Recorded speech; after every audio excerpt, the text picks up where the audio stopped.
Okay, so we're moving through our objectives. I did say we would discuss Kohlberg's stages of moral reasoning, and we will also talk about Gilligan, who was another moral theorist, who was something of a feminist, and her model does have implications for nursing. Kohlberg in 1976 and in 1986 proposed 3 levels of moral reasoning. I will fix the numbers on that slide, I promise you, as a function of cognitive development. So it's sort of going along with the idea of Erikson's stages of like development throughout the lifespan. He had one that was very specific to moral reasoning. There is, number one, the pre-conventional level. This is very self-centric. It's usually young children. The slide says under 9, and that is the accepted definition, but usually you see this with really young children. So in the first phase of this stage, this level, a choice that brings pleasure is a good choice. A choice that brings pain is a bad choice. So if you're a young child, eating candy is a good choice. Choice that brings pain, touching a hot stove is a bad choice. That's sort of where their moral reasoning is at. So at this stage, discipline can be based on reward and punishment, so that when we're trying to guide children towards good moral choices, we make sure that the good choices bring pleasure. We give them, a sticker or a little star, or we tell them good job when they do something that we find morally correct, when they share with another child, or when they don't touch the breakable item. Or they, sit down when we tell them to, they follow directions. We reward that behavior, and that means that choice becomes a good choice in their minds. A choice that brings pain or discipline, if you put a child in a timeout chair because they smacked another child, or stole another child's toy, or did something you told them not to do, that brings pain. And so the choice now goes from being a good choice that they thought would bring them pleasure to a bad choice. That's how we guide children. Sometimes people with antisocial personality disorder get stuck in this phase. If they can get away with something and it brings them pleasure, then it's a good choice.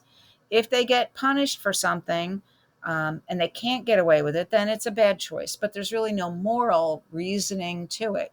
It's, as long as I don't get caught, it's okay. That should give way as the child gets a little older and towards like school age development, and wants to fit in, to like please parents, and please other adult authority figures, teachers, please peers. And we move on to stage 3. What pleases others, your family or your peers, is a good thing, because it means that you have met with approval from people who are important to you. And then at stage 4, you start to understand, and this is usually adolescence, pre-adolescence and adolescence, understand what being part of a society means. So if society says that you shouldn't steal, or else, and we're not worried about jail, we understand that stealing is something that our whole society feels is wrong and it's against the law, then that becomes the morally bad choice. If helping others is good, then that becomes the morally good choice. But it's about pleasing others or groups at that point. Next, we move on to 3. I will fix these numbers. Something happened when I formatted it. I will fix them in the PowerPoint. But stage 3 is the post-conventional level. So this goes beyond what society expects from me. What is the law? What does my church say? And this goes to, well, what's really good? What's morally good? What is a universal truth? How does it look when I go to apply it? It kind of matches with Maslow's hierarchy. When you get to that point where you have self-actualization, you're concerned with making a contribution, with keeping your character intact. That's post-conventional. Some people never get there. That's Kohlberg. So stages are sequential, and you have to meet certain conditions. You have to at least minimally understand pleasure and pain before you can move on to pleasing parents, before you can move on to fitting into society, before you can move into, well, whatever society says, there is a right and wrong, and I'm going to do the right thing.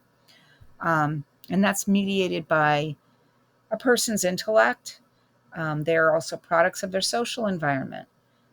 People who have high intellectual development and supportive social environments and can resolve conflicts very often do make it to higher levels post-conventional reasoning. And this is Carol Gilligan. She was a feminist and also a theorist, and she developed stages of moral reasoning that are more common in women and girls.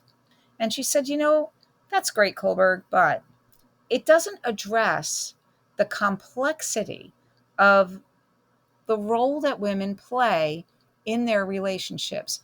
Now, I'm not entirely sure that boys don't go through a lot of the same stuff. Boys also have to conform in a social group. They also have deep relationships with other people. And as they develop into men, they also have a sense of responsibility to people who rely on them. But Gilligan really talked a lot about the experience of women, those big overarching principles like justice give way to things like care. So women define themselves and they're defined by others in terms of how they care for other people in important relationships. Women view moral dilemmas in terms of conflicting responsibility. My responsibility to my career versus my responsibility to my family versus my responsibility to myself when I'm running on empty. So this is how women experience moral dilemmas. It seems like women are responsible for many other people. And so they define their moral standards in terms of how well they fulfill those roles and responsibilities. Each transition in Gilligan's stages results in a critical reevaluation of the conflict between selfishness and responsibility, because human beings are inherently meant to preserve selves, but we are also social creatures. Women, as they navigate relationships, very often assume responsibility for other individuals as part of our gender-based roles. Now, that having been said, men may experience a lot of the things that Gilligan talks about. And in nursing, although we are predominantly female, we are not exclusively female. Still, like the women in Gilligan's theory, nurses are defined by caring and by their responsibility to patients. And so these stages of moral reasoning are particularly applicable. Let's talk about what they are. So sometimes nurses have to combine that care versus justice perspective when making an ethical decision. We're going to kind of talk about that when we talk a little bit more about normative ethics. But very often nurses identify as caregivers with responsibilities to others, and we define our development very often in terms of our self-judged performance in fulfilling those roles. Are we a good nurse or are we a bad nurse? And it really kind of depends on, did we meet the needs of our patients today? And sometimes that's not all up to us. We'll discuss that later with moral distress. But Gilligan's theory goes into 3 basic stages. Number 1, orientation to individual survival. An infant, toddler, preschool girl is more interested in what they want. It's all about me, me, me, me, me, me. If there's a game, they want to be the one to pick the game, as opposed to what would my friend like. That's the first stage of moral development. That gives way later to a focus on goodness. And girls particularly are socialized to understand the value of self-sacrifice. It's reflected in the toys they're given. It's reflected in the way they care for pets. It's reflected in the way they might care for younger siblings or younger cousins in the family.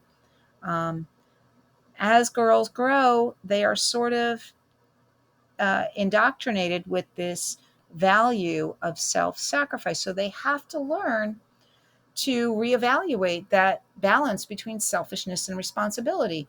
Maybe I still want to be the one to pick the game, but in order for me to develop, I need to be sensitive to the needs of others. And then the third phase is that the morality of caring and being responsible for others as well as self defines the self. So those are Gilligan's stages, and it's a little bit about how they apply to nursing. All right, we're going to take a break here again because we are at that point where we're switching objectives.